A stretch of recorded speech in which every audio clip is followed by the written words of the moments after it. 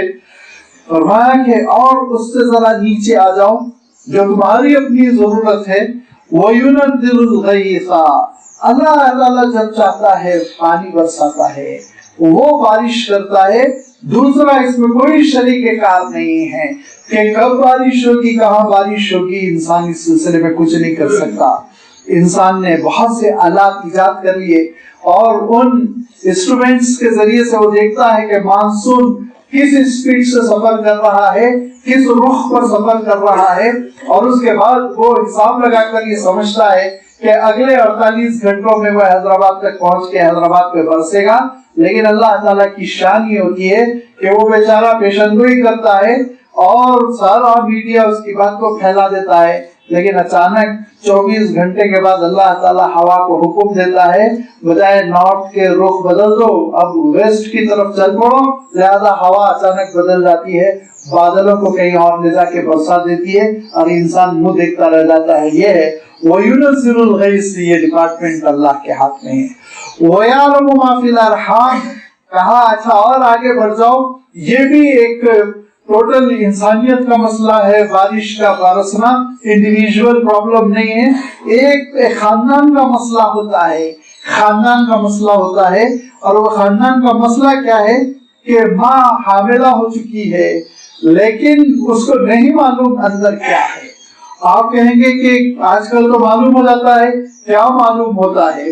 تجربے سے اور آلات کے ذریعے سے ایک دو چیزیں معلوم ہو جاتی ہیں, لیکن حقیقت میں کیا وہ صحت مند ہوگا کہ مریض پیدا ہوگا, آگے چل کے وہ خوشبخت ہوگا یا بدبخت ہوگا, متقی ہوگا, پرہیزگار ہوگا یا گناہگار ہوگا, بدمعاش ہوگا, ماں باپ کے لیے مصیبت بنے گا یا فرمانبردار ہوگا, ماں باپ کی خوشیوں کا سبب بنے گا, خوبصورت ہوگا کہ بدصورت ہوگا, باپ کی شکل پہ جائے گا کہ ماں کی شکل پہ جائے گا. کیا بتا سکتا ہے انسان؟ کچھ نہیں بتا سکتا.